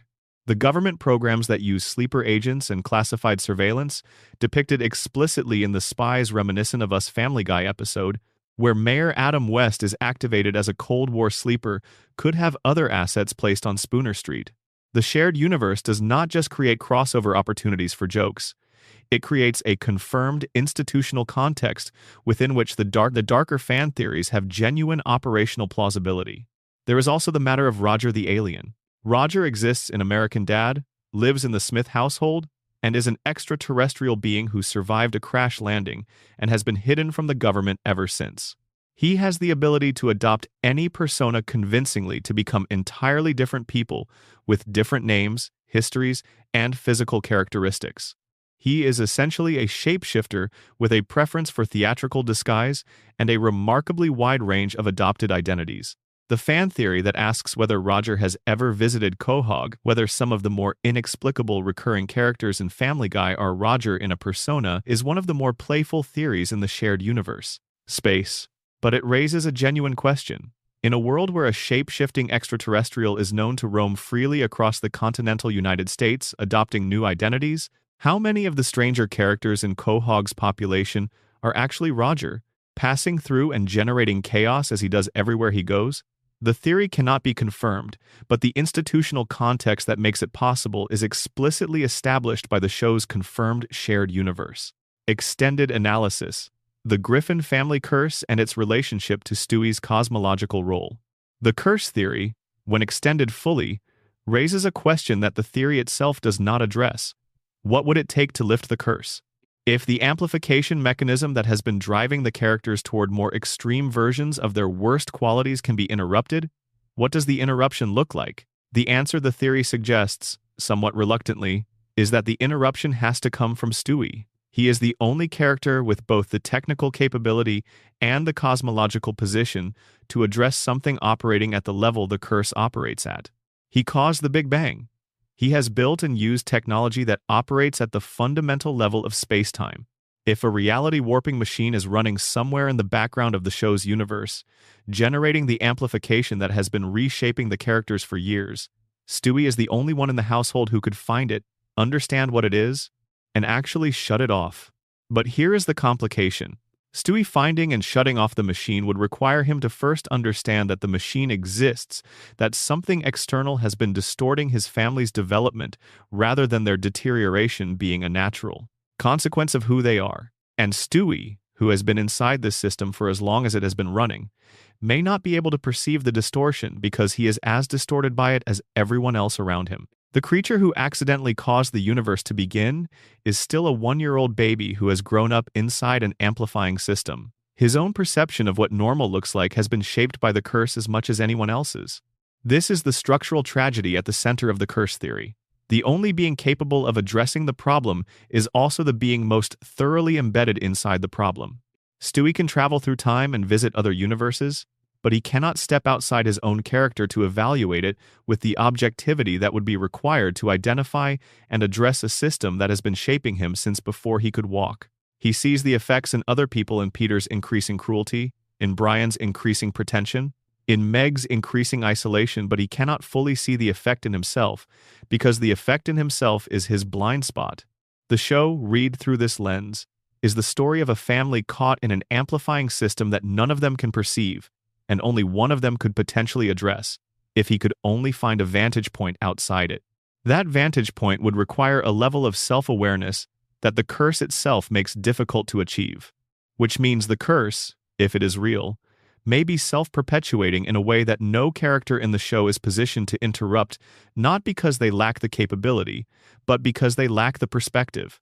It is, when you sit with it quietly, one of the more genuinely melancholy readings available for a show that spends most of its time making you laugh at a man hurting his knee. Extended analysis. The Quagmire Incubus Theory. Every detail the show has provided. The Quagmire Incubus Theory deserves more thorough treatment than it usually receives in fan discussion, because when you actually lay out every piece of evidence the show has provided about Quagmire across its full run, the accumulation is considerably more substantial than it appears at first glance. Start with the age question, because it is the most visible and the most consistently strange. Glenn Quagmire's driver's license in the episode Foxy Lady establishes that he was born in a year that would make him 61 at the time of the episode. The show does not treat this as an error or a joke about a character lying on official documents. It is presented matter-of-factly. His father, Ida Davis, claims to have had a sex change at age 61, which creates an additional timeline puzzle around Quagmire's family history that the show also never resolves. The ages in Quagmire's family do not cohere with each other or with how any member of that family appears on screen. Now add the carrot explanation. Quagmire attributes his maintained appearance to eating carrots. This is delivered as a single line, apparently as a joke, and the show does not return to it. But the detail is strange in a specific way. It is not implausible enough to be purely absurd. People do believe various foods affect aging and appearance, and the line is played straight enough that it is not presented as a lie. It is presented as Quagmire's genuine explanation for something the characters around him have noticed enough to ask about, which means the characters in the show have noticed that Quagmire does not age normally. This is not the audience noticing a production detail. This is the in-universe characters acknowledging that something about Quagmire is different, and Quagmire providing a deflection. The deflection is the key detail. Characters who are what they appear to be do not need deflections. They answer the question directly. Quagmire is asked why he looks young for his age and provides a carrot explanation that is technically an answer but functionally a redirect. It satisfies the question just enough to close the conversation without actually revealing anything. That is a practiced response. That is someone who has been asked this question before and has developed a reliable way of shutting it down without generating further scrutiny. His immunity to disease compounds this. The show has depicted Quagmire contracting various illnesses and infections across its run, and in every case the illness either has no lasting impact on him or is explicitly turned into a capability. In at least one episode, he weaponizes what should be a debilitating infection against an opponent. A human immune system does not work this way. A human immune system is damaged by repeated insults over time. An immune system belonging to something other than an ordinary human being might work differently, might process disease agents as information or resources rather than as threats, might retain everything it encounters in a form that becomes available for later use. The supernatural reading of all of this is that Quagmire is an incubus, a being of supernatural origin that adopted human form for the purpose of its particular mode of existence, and that has been living in that form for long enough that the people around him have stopped questioning it, long enough that he has a history in the Navy, a plausible professional life as a pilot, a driver's license with a birth year on it, long enough that he has genuine friends and genuine affection for those friends. The supernatural origin does not preclude authentic relationships. The folkloric incubus maintains genuine attachments even while pursuing its fundamental nature. Quagmire's care for Peter, Joe, and Cleveland is real. It has just been developing for a very long time, and it is happening in a being that the ordinary world does not have a category for. The mundane reading that Quagmire is some form of government or intelligence asset maintaining a cover identity has its own specific evidence to draw on. His piloting skill is the most obvious surface credential. Commercial pilot certification requires rigorous training and ongoing evaluation, and it provides exactly the kind of legitimate professional cover that a long-term operative would want. He knows how to handle situations that most people would not know how to handle. He has access to travel that most people cannot explain. He has a financial situation that his stated professional income does not quite account for.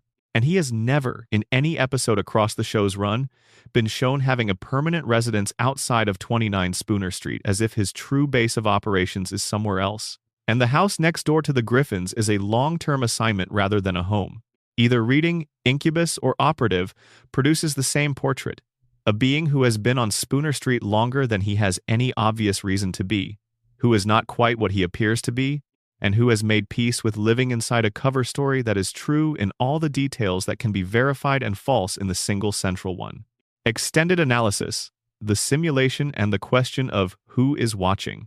If the simulation theory is correct and Quahog is an artificial environment being observed from the outside, the most interesting question it raises is not whether the simulation exists, but who is watching it and what they are trying to learn.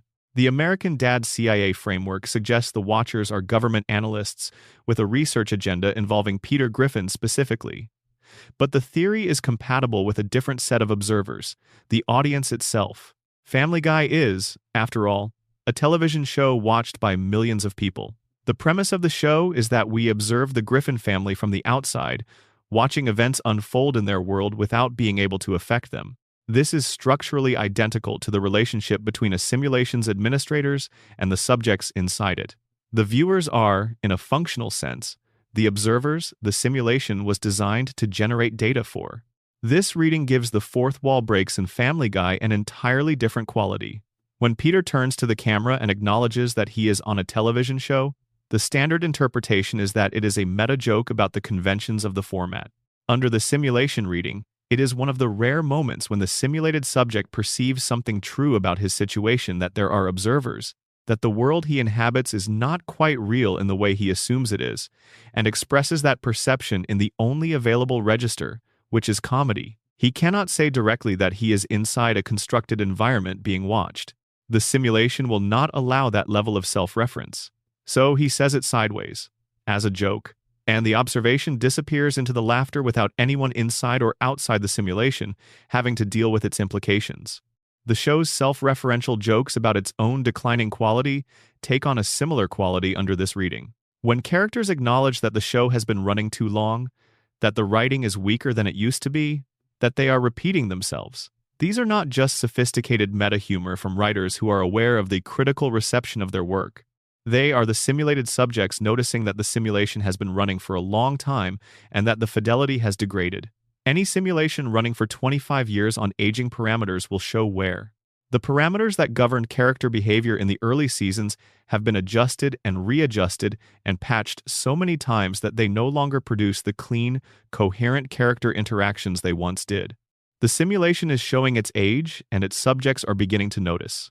The fact that the show was canceled twice and then revived is interesting under this framework as well. A simulation that is canceled and then restarted does not restart seamlessly. There is a gap. Data from the gap period is unavailable. When the simulation restarts, it restarts from the last stable state before cancellation, but it restarts with parameters that have been adjusted by the administrators during the gap period. This is exactly what happened to the Griffin family between 2002 and 2005. They went dark for 3 years.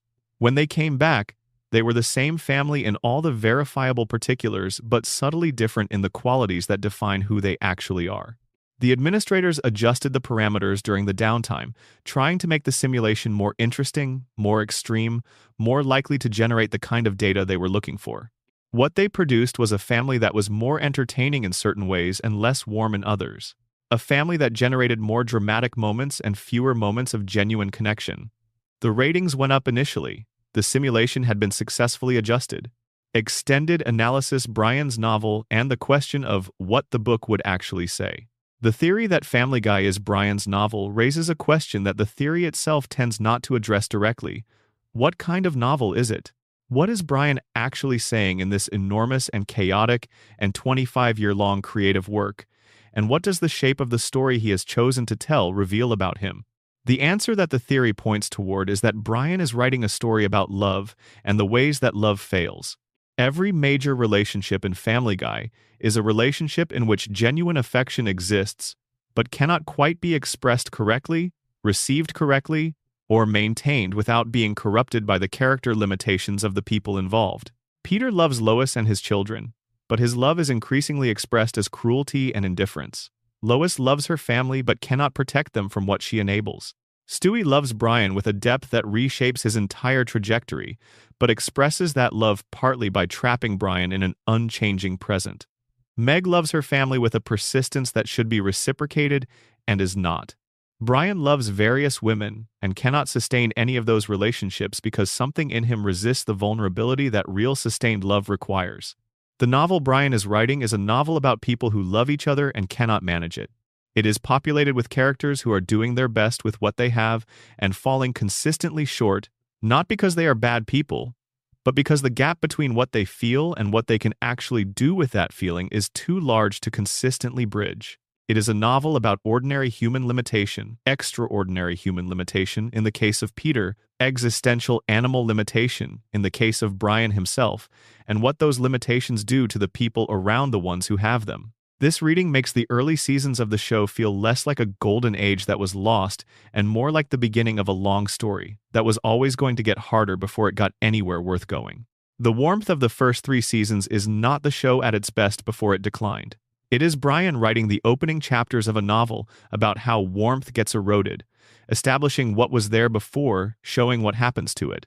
The middle seasons are the erosion. The later seasons, in which characters occasionally show glimpses of who they were supposed to be before something went wrong, are Brian's unwillingness to let go entirely of what he started with. He keeps leaving doors open. He keeps writing moments where Peter is briefly kind, where Brian is briefly honest, where Meg is briefly seen. The novel does not conclude that love is impossible. It concludes that love is extremely difficult and that people are not always up to it, and that the effort is nonetheless worth continuing to make. That is not a bleak conclusion. It is a realistic one, and it is the kind of conclusion that a sophisticated, melancholy, genuinely intelligent writer might arrive at after many years of attempting to capture something true about the people he knows and loves and finds consistently maddening. Brian has been writing this novel for 25 years. He is still not done.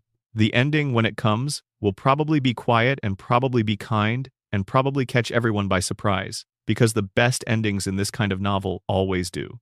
Extended analysis: what Peter's hive mind means for his relationship with each family member. If Peter is connected to every version of himself, across the infinite multiverse through some kind of hive mind mechanism, the implications for his specific relationships with each family member are worth exploring individually, because the theory produces different and interesting results for each relationship. With Lois, the hive mind theory suggests that Peter's love for her is not just the love of one man for one woman in one timeline.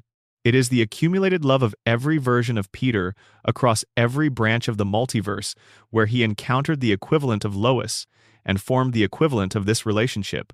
The depth of that love, which, even at its most buried and most damaged in the later seasons, has never quite disappeared from the show entirely, is not just the love of the Peter we see on screen. It is a composite, a distillation of infinite variations on the same fundamental attachment. That is why the love between Peter and Lois can survive things that no ordinary love could survive. It is not ordinary love. It is the aggregate of every possible version of this love, and aggregates are considerably more robust than individual instances. With Meg, the hive mind theory produces a different and stranger result. Across the infinite multiverse, there are branches where Meg did not die in the accident that the insanity theory proposes destroyed Peter's real family. There are branches where Meg grew up and had a good life and had a genuinely warm relationship with her father. There are branches where Peter was able to express the love he has for his daughter without it being corrupted by grief or guilt or whatever psychological mechanism produces the cruelty the show depicts. The Peter on screen, carrying all of those alternate Megs in his hive mind alongside the Meg from the timeline where the accident happened, is in an impossible position. He cannot be purely cruel to her because part of him remembers versions of the relationship that were not cruel. He cannot be purely loving because another part of him carries the grief and the blame that the worst branch loaded him with. He oscillates. He is occasionally gentle and occasionally terrible, and the oscillation makes no sense until you understand that he is trying to integrate an infinite number of different relationships with different versions of the same person. With Stewie, the hive mind theory is most philosophically interesting. If Stewie inherited the hive mind connection from Peter, then Peter and Stewie share a connection that goes beyond ordinary parent and child. They are linked at the level of the multiverse itself, both of them drawing on parallel versions of their lives, both of them shaped by an accumulated experience that exceeds what any single individual should have access to. This would explain the strange quality of their relationship on the show, which oscillates wildly between Peter failing to register that Stewie exists and moments of genuine and surprising warmth between them. Peter recognizes something in Stewie that he cannot name. Stewie recognizes the same thing in Peter. They are the two characters in the family who share the multiverse connection, and that shared quality creates a bond between them that operates below the level of their ordinary relationship and occasionally surfaces in ways that neither of them can explain. Extended analysis. The Death Cosmology Extended: what heaven in Family Guy actually is. The glimpses of the afterlife in Family Guy are consistent enough across multiple episodes that it is worth assembling them into a single coherent picture of what death actually means in this universe. Death in Family Guy is not the end of consciousness. The show has depicted the afterlife as a place where characters retain their personalities, their memories, and their fundamental natures. Brian in heaven is still Brian, still drinking, still in the company of people who match his self-image, still at a table having a conversation. Death removed him from the world, but did not remove him from himself. This is consistent with other afterlife depictions in the show, where characters who have died appear to be continuing to exist in a different register rather than having ceased to exist. The afterlife in Family Guy also appears to be organized according to some principle of affinity. Brian ends up at a table with Van Gogh, Cobain, and Hemingway. People who share something essential, a quality of feeling too much, of being too aware of the gap between the world as it is and the world as it should be. This grouping is not random. It suggests that the afterlife sorts people according to their fundamental natures in some way that produces coherent communities of the similarly constituted. You end up near people like you, which means the afterlife has an organizing principle, which means it has something like a structure, which means it is not simply a void but an environment with its own rules. If the afterlife has rules and structure, then it can be navigated. Stewie demonstrated this when he used time travel to retrieve Brian from that version of death. He went backward in time to prevent the death rather than going forward to retrieve Brian from the afterlife, but the principle is the same. The boundary between life and death in this universe is permeable in both directions under the right technological conditions. Stewie has the technology. He has used it in this direction once. He could use it again. The purgatory theory, held alongside this cosmology, suggests that the characters are already in a liminal state adjacent to the afterlife, that the world they inhabit is the anteroom to whatever comes after, where their unresolved qualities play out until they have worked through what they came there to work through. If that is true, then the characters who die on the show and reach the other side have not necessarily been lost. They have simply moved one step further along a journey that the still living characters are still taking. The afterlife is where you go when the work of the anteroom is finished, not where you go when you are simply done. Extended analysis, the Stewie de-aging operation, a closer look at every piece of evidence. The theory that Stewie has been deliberately preventing his family from aging deserves a careful pass through every piece of evidence the show has provided, because when laid out together the case is more thorough than casual discussion of it tends to suggest. The first and most fundamental piece of evidence is simply the show's own timeline.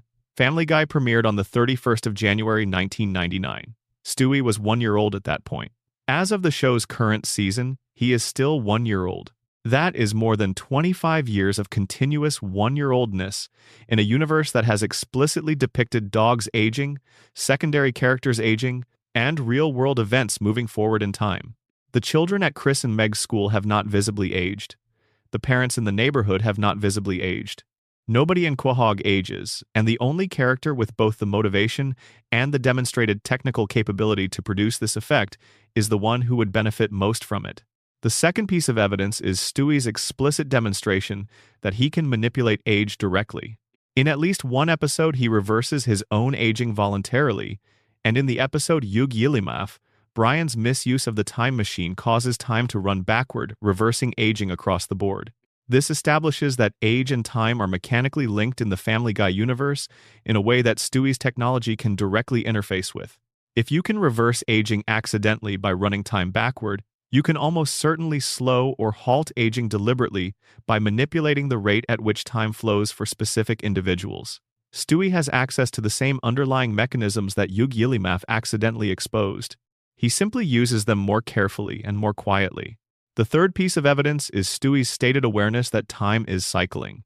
In the Christmas Guy episode, when Stewie encounters another first Christmas, the same first Christmas he has experienced before, in a way that should not be possible if time is moving forward, normally he notes his own surprise at the repetition.